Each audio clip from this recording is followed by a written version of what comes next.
This is Nitin Verma और आज हम पढ़ेंगे एंडो मेम्ब्रेन सिस्टम के बारे में। एंडो मेम्ब्रेन सिस्टम जो होता है, इसमें देखिए एंडो मेम्ब्रेन सिस्टम होता क्या है। सबसे पहले ये जानते हैं कि एंडो मेम्ब्रेन सिस्टम जो होता है, इसमें क्या होता है कि जो सभी सिस्टम, जो सेल के अंदर जितने भी सिस्टम होते हैं, जो आपस में एक दूसरे से जुड़े हुए होते हैं, कनेक्टेड होते हैं।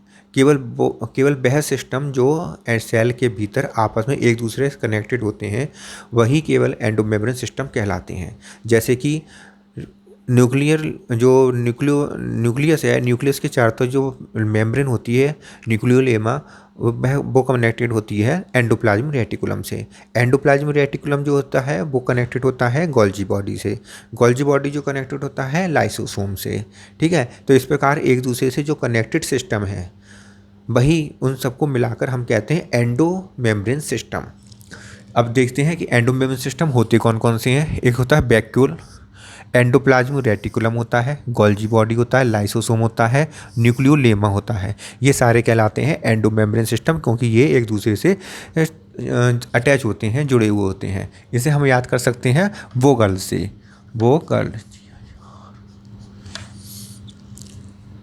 वो से हो गया वैक्यूल, जी से हो गया गोल्जी बॉडी, और ई आर से हो गया एंडोप्लाज्म रेटिकुलम, और एल से हो गया लाइसोसोम।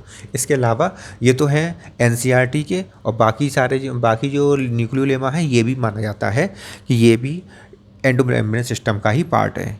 तो एंडोमेम्ब्रेन सिस्टम में जो न्यूक्लियस है, न्यूक्लियस की जो न्यूक्लियोलेमा है, ये अटैच रहती है रफ एंडोप्लाज्म रेटिकुलम से। रफ एंडोप्लाज्म रेटिकुलम क्यों कहते हैं इसे? क्योंकि ये रफ एंडोप्लाज्म रेटिकुलम के ऊपर राइबोसोम्स पाए जाते हैं, इस कारण इसको रफ एंडोप्लाज्म रेटिकुलम कहते हैं। राइबोसोम का काम होता है प्रोटीन का निर्माण करना। और रफ एंडोप्लाज्म रेटिकुलम से निकलने वाली जो ER वेसाइकिल्स हैं, ये ER वेसाइकिल्स यहाँ से निकलती हैं, एंडोप्लाज्म रेटिकुलम से निकलती हैं, और ये चली जाती हैं गोल्जी बॉडी से अटैच हो जाती हैं। गोल्जी बॉडी में दो भाग होते हैं। एक तो होता है कॉन्वेक्स वाला भाग, जिसे फॉर्मिंग फेज कहते हैं। एक होता है अवतल भाग, मतलब कॉन्केव वाला भाग, उसको कहते हैं सिक्रीटरी फेज। तो एक होता है फॉर्मिंग फेज, जिसके कारण वेसाइकिल्स आती हैं और वहाँ जाकर जुड़ जाती हैं, जिससे कि गोल्जी बॉडी का फॉर्मेशन होता है, इसलिए उसको हम फॉर्मिंग फेज कहते हैं। जैसे कि यह वेसाइकिल, ER वेसाइकिल आकर गोल्जी बॉडी से जुड़ रही है और गोल्जी बॉडी का निर्माण हो रहा है, इस कारण इसको कहेंगे फॉर्मिंग फेज कहेंगे इसको। और यहाँ से वैक्यूल्स निकल रही हैं, गोल्जी बॉडी से वैक्यूल निकल रहे हैं, और ये निकल रहे हैं इसलिए इसको हम कहते हैं सिक्रेटरी फेज, क्योंकि यहाँ पर जो प्रोटीन बन गई है, उस प्रोटीन या एंजाइम जो भी बन गए हैं, वो उसका सिक्रीशन हो रहा है, वैक्यूल्स के भीतर पैक होकर सिक्रीशन हो रहा है, इसलिए इसको हम कहते हैं सिक्रेटरी फेज। तो दो भाग होते हैं, एक तो होता है फॉर्मिंग फेज और एक भाग होता है कॉन्वेक्स वाला भाग होता है फॉर्मिंग फेज, और कॉन्केव वाला भाग होता है सिक्रेटरी फेज गोल्जी बॉडी का। ये अब देखते हैं कि जैसे कि कोई बैक्टीरिया या कोई पैथोजन इसके अंदर आ जाता है। मान लीजिए कोई पैथोजन है, कोई पैथोजन या बैक्टीरिया सेल के भीतर आता है। तो जब सेल के भीतर आता है तो एंडोसाइटोसिस क्रिया कहलाती है। एंडोसाइटोसिस क्रिया में जो सेल के भीतर जो संरचना बनती है, स्ट्रक्चर बनता है, उसे एंडोसोम कहते हैं।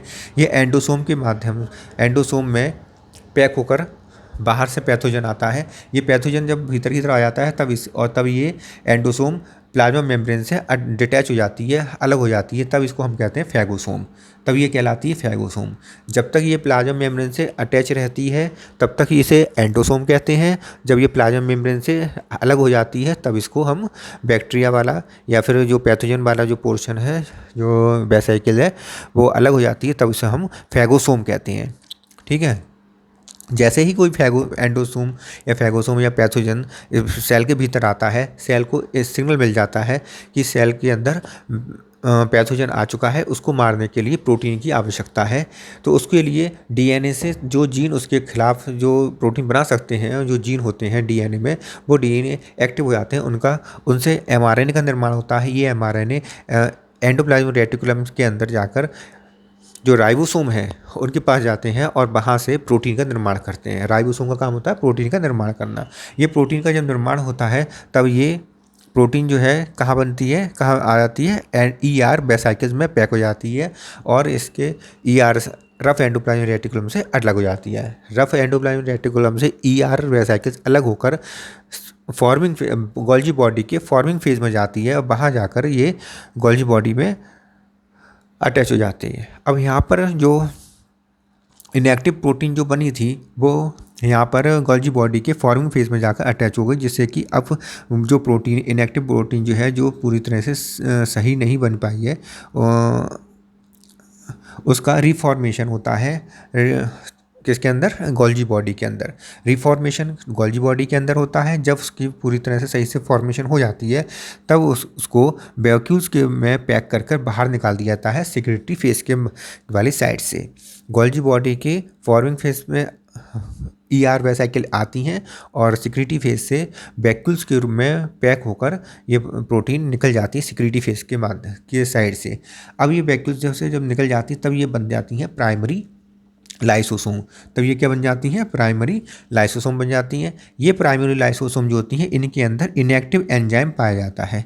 क्या पाया जाता है, इनएक्टिव एंजाइम। हमेशा याद रखना प्राइमरी लाइसोसोम में इनएक्टिव एंजाइम पाया जाता है, एक्टिव एंजाइम नहीं होता है। और ये प्राइमरी एंजाइम प्राइमरी लाइसोसोम में जो इनएक्टिव एंजाइम होता है ये प्राइमरी लाइसोसोम जब फैगोसोम के पास समीप जाती हैं उससे अटैच होती हैं तब ये इसमें पाया जाने वाला इनएक्टिव एंजाइम एक्टिव हो जाता है और एक्टिव होकर पैथोजन को मार देता है, किल कर देता है। और जब ये पैथोजन को किल कर रहा होता है इससे जाकर फैगोसोम से जाकर मिल जाता है, प्राइमरी लाइसोसोम फैगोसोम से जाकर मिल जाता है, तब ये बनता है सेकेंडरी लाइसोसोम बनता है। सेकेंडरी लाइसोसोम में जो क्रिया होती है वो पैथोजन को मारने की क्रिया होती है।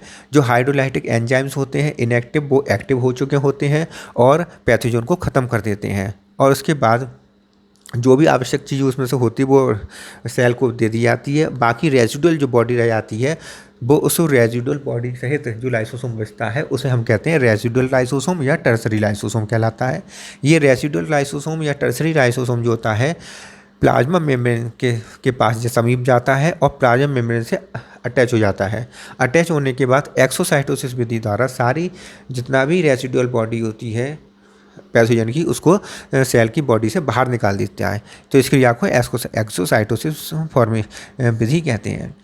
अब इसमें दो बातें होती हैं कि एंडोसाइटोसिस विधि जो होती है इसमें प्लाज्मा मेम्ब्रेन से एंडोसोम का निर्माण होता है, तब प्लाज्मा मेम्ब्रेन में कमी आ जाती है, उसके साइज में कमी आ जाती है। लेकिन एक्सोसाइटोसिस विधि जब होती है उस समय प्लाज्मा मेम्ब्रेन जो होती है टर्सरी लाइसोसोम के बाहर जो मेम्ब्रेन होती है वो प्लाज्मा मेम्ब्रेन में अटैच हो जाती है और प्लाज्मा मेम्ब्रेन पुनः उसी साइज़ की पहले जैसे साइज़ की बन जाती है। इस प्रकार क्या है कि ये सब आपस में एक दूसरे से अटैच हैं, इसलिए हम इसे एंडो मेम्ब्रेन सिस्टम के अंतर्गत रखते हैं।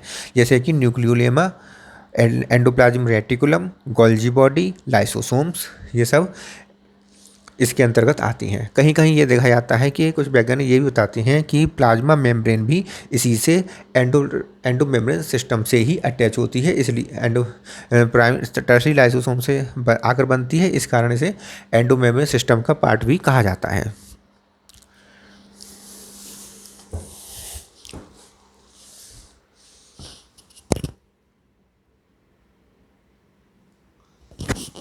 ठीक है, तो अब दोबारा देख लेते हैं एंडो मेम्ब्रेन सिस्टम क्या होता है। ऐसे सिस्टम होते हैं जो सेल के भीतर एक दूसरे से अटैच होते हैं, उन्हें एंडो मेम्ब्रेन सिस्टम कहते हैं। जैसे कि vacuole, endoplasmic reticulum, Golgi body, lysosome, न्यूक्लियोलेमा।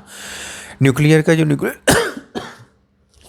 जो न्यूक्लियोलेमा है उसमें रफ एंडोप्लाज्मिक रेटिकुलम आपस से अटैच रहती है जिस पर राइबोसोम पाया जाता है, जहाँ से जो प्रोटीन बनती है उसे एंडोप्लाज्मिक रेटिकुलम ER वेसाइकिल में पैक कर कर बाहर भेज दिया जाता है गोल्जी बॉडी के पास। गोल्जी बॉडी की फॉर्मिंग फेज में जाकर ये गोल्जी बॉडी से अटैच हो जाता है, गोल्जी बॉडी का फॉर्मेशन करता है और वहाँ पर इसका रिफॉर्मेशन होता है प्रोटीन का। रिफॉर्मेशन के बाद इसका क्या होता है, वैक्यूल में पैक करके इसे सिक्योरिटी फेज के वाली साइड से निकाल दिया जाता है।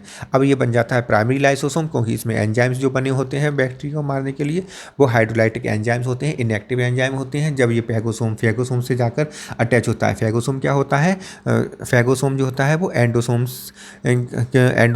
प्लाज्मा मेम्ब्रेन से अटैच होता है, उसे एंडोसोम कहते हैं। और जब वो प्लाज्मा मेम्ब्रेन से डिटैच हो जाता है, अलग हो जाता है, तब उसे फैगोसोम कहते हैं।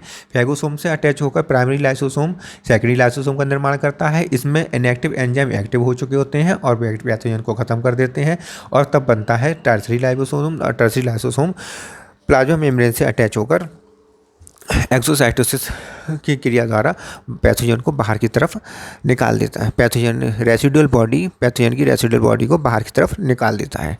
ठीक है, तो इस प्रकार ये हो जाता है, ये सब एक दूसरे से अटैच हैं, इसलिए हम इसे वोगल से याद कर सकते हैं। वो से हो जाता है वैक्यूल, एंडोप्लाज्म जी से हो जाता है गोल्जी बॉडी, से हो जाता है एंडोप्लाज्म रेटिकुलम और एल से लाइसोसोम। इसके अलावा न्यूक्लियोलेमा भी है और प्लाज्मा मेम्ब्रेन भी कहीं कहीं बताया गया है। एनसीईआरटी में केवल vacuoles and Golgi body, endoplasm reticulum और लाइसोसोम को ही बताया गया है। ठीक है।